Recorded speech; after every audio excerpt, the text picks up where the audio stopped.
And now joining me is Cameron Cusher from RP Data. Good afternoon, Cameron. Good afternoon. Cameron, so much has happened since the last time we spoke a month ago. So many more natural disasters. How do you think that is affecting the market at the moment? I think there's been floods, a hurricane, all those things. What's your thoughts?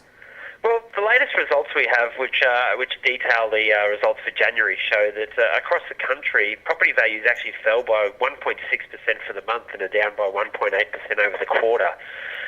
The important thing to take out of those figures, though, is that it was based off a very low sample size. January is normally a very quiet month for the property market activity, but this was much lower than we usually see. So we expect that the numbers could be revised quite significantly next month once we finalise them, but obviously 1.8% fall for the quarter and 1.6% fall for the month is quite significant.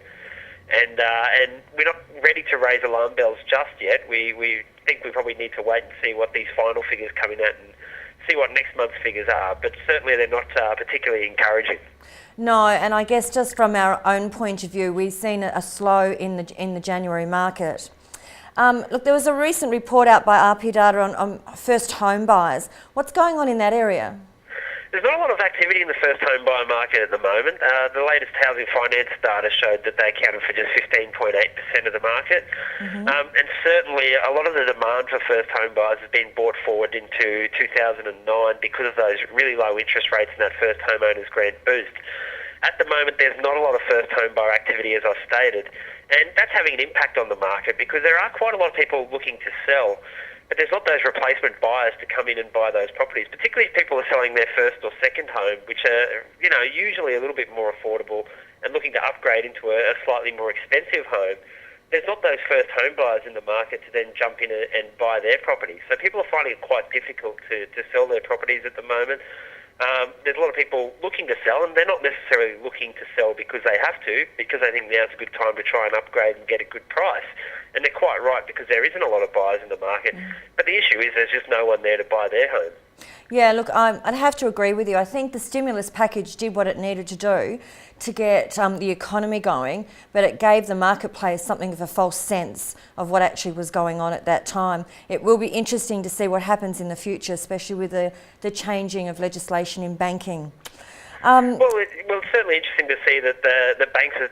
We're certainly seeing a lot more competition in that banking sector, and we're seeing some brand new loans, and people are trying to get that market share. But the first home buyers, although they typically account for less than 20% of the overall market, are still very important and provide those replacement buyers. But with interest rates where they are at the moment, I can't see a significant return of the first home buyers this year, perhaps at the earliest, very late 2011. Yeah, that's what we'd probably be thinking ourselves. Cameron, just one more question before we finish up for the day. Where do you see the real estate market going in the next 3 months, say? We're working on quarter figures here. The next 3 months is going to be pretty vital, I think.